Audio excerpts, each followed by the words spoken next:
안녕하세요. 오늘 여러분과 함께 살펴볼 자료는 상속재산 파산에 대한 건데요. 법률 전문가 설명을 좀 들어보려고 합니다. 네, 안녕하세요. 이게 돌아가신 분 재산을 정리하는 건데 그냥 상속이랑은 좀 다르다고 하더라고요. 맞습니다. 빚이 재산보다 많을 때, 그때 진행하는 절차죠. 특히 사망 전에 재산을 처분한 것까지 문제 삼을 수 있다. 부인권이라는 개념, 이게 핵심이라는데? 네, 그 부분이 중요합니다. 왜 이런 제도가 필요하고 또 요즘 왜 더 중요해지는지 한번 좀 깊이 들어가 보죠. 네, 좋습니다. 그러니까 상속 재산 파산은요, 돌아가신 분, 피상속인이라고 하죠. 그분의 빚이 재산보다 많을 때, 남은 재산을 법원이 관리하면서 모든 채권자에게 최대한 공평하게 나눠주는 절차입니다. 아, 공평하게?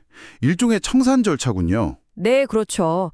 우리가 아는 민법의 한정 승인이나 재산분리 제도도 있긴 한데 그걸로는 좀 부족한 부분들이 있어요. 그걸 보완하기 위해 만들어진 거죠. 아, 민법의 한정 승인 같은 걸로는 부족하다. 어떤 점에서요? 왜 별도의 파산 절차가 필요한 걸까요? 그게 중요한 지점인데요. 결정적인 차이가 몇 가지 있습니다. 예를 들면 상속재산 파산에는 법원이 선임하는 파산 관제인이 있어요. 파산 관제인요? 네, 재산을 전문적으로 관리하고 조사하는 사람이죠. 그리고 모든 채권자가 모이는 채권자 집회도 열리고요. 또 오늘 얘기 나올 부인권 행사, 이것도 파산 절차에만 있습니다. 아, 민법 절차에는 그런 게 없고요. 네, 없습니다. 그래서 채권 조사를 체계적으로 하기도 어렵고 재산을 공평하게 나누는 걸 담보하기가 좀 힘들 수 있죠. 그렇군요. 확실히 다르네요. 상속재산 파산은 이런 좀 더 엄격한 절차를 통해서 이해관계자들, 그러니까 상속인과 채권자들 사이의 어떤 충돌을 조정하고 공평성을 확보하려는 목적이 커요. 그리고 또 하나, 상속인 입장에서 보면 되게 복잡한 청산 절차를 직접 안 해도 되니까 그 부담을 덜어준다는 장점도 있고요. 상속인 부담을 덜어준다. 그것도 크겠네요. 파산 관제인, 부인권, 특히 그 부인권이요. 자료 보니까 되게 강력하던데 사망하기 몇 년 전에 배우자한테 준 재산까지 다시 가져올 수 있다고요. 이게 가능한가요? 네, 그게 바로 상속재산 파산의 핵심 중 하나입니다. 부인권. 쉽게 말하면 돌아가신 분이 빚이 아주 많은 상태에서, 그러니까 채무 초과 상태에서 특정 채권자한테만 유리하게 재산을 미리 줬다거나, 아, 편파적으로. 그렇죠. 편파변제라고 하죠.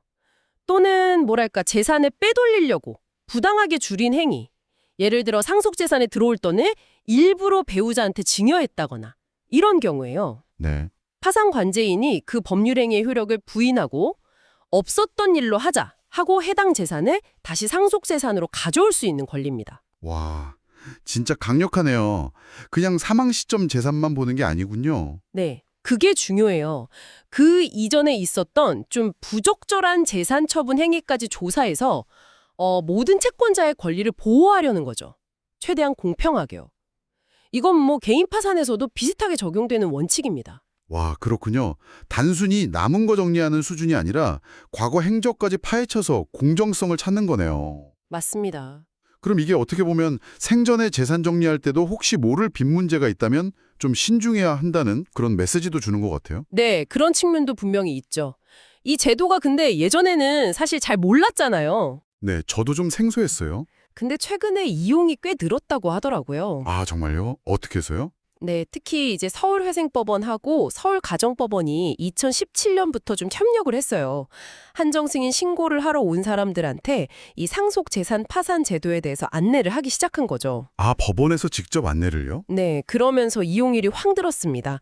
자료에 나온 통계 보니까 서울에서 2015년에는 1년에 5건밖에 안 됐대요. 5건이요? 거의 없었네요. 그쵸. 근데 2020년에는 173건으로 엄청나게 늘었죠. 와, 30배 이상 늘었네요. 네, 아무래도 장점이 있으니까요. 상속인 입장에서는 복잡한 거 법원에 맡기면 되고 채권자들은 좀 더 공평하게 받을 기회가 생기고 양쪽 다 괜찮은 거죠.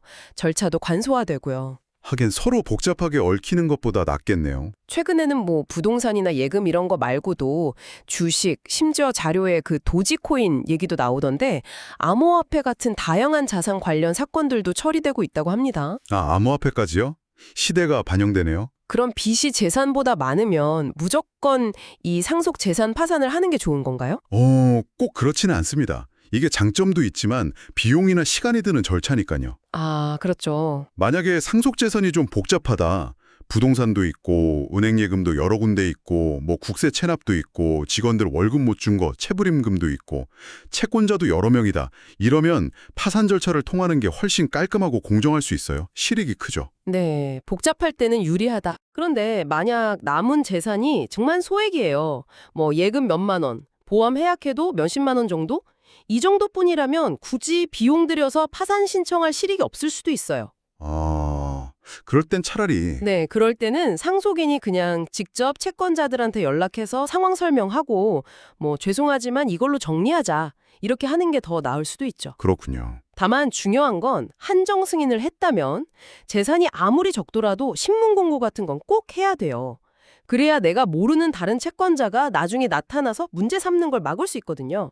공고는 필수군요. 네. 판단이 좀 애매하다 싶으면 자료에도 나왔던 뉴스타트 상담센터 같은 데서 전문가 상담을 받아보는 게 좋겠죠. 네, 그게 안전하겠네요. 자, 그럼 오늘 이야기를 한번 정리해 보겠습니다. 상속재산 파산. 돌아가신 분 빚이 재산보다 많을 때 법원의 관리 강독 아래서 공정하게 재산을 청산하는 절차다. 네, 맞습니다. 그리고 특히 부인권이라는 걸 통해서 사망 전에 부적절한 재산 처분까지 바로잡을 수 있다. 이게 아주 강력한 특징이었고요. 그렇죠. 핵심이죠. 그리고 최근 이용이 크게 늘고 있다는 점. 이것도 주목할 만한 변화인 것 같습니다. 결국 이게 다 뭘 의미하는 걸까요? 결국 상속 과정에서의 어떤 투명성 그리고 공정성 이걸 높여서 상속인이든 채권자든 다 보호하려는 사회적인 요구가 반영된 거라고 봐야겠죠. 네. 단순히 그냥 남은 재산 물려받고 끝 이게 아니라 남겨진 빚 문제까지 책임감 있게 마무리 짓는 과정이다. 이런 인식으로 바뀌고 있는 것 같아요. 책임감 있는 마무리. 좋은 표현이네요. 네. 여기서 근데 한 걸음 더 나아가서 생각해 볼 질문이 하나 있는 것 같아요. 어떤 걸까요? 이 부인권이라는 게 결국 사망 전에 한 개인의 재산 처분 행위잖아요. 여기에 대해서 사후의 법적인 책임을 묻는 건데 그럼 개인의 재산 처분 자유랑 사망 후에 채권자들을 보호해야 한다는 가치, 이 둘 사이의 균형점을 어디에 둬야 할까? 개인의 자유와 채권자 보호. 어려운 문제네요. 네, 상당히 근본적인 질문을 던지는 것 같습니다. 아마 이 문제는 앞으로도 계속 중요한 논의거리가 되지 않을까 싶어요. 여러분은 어떻게 생각하시는지 궁금하네요.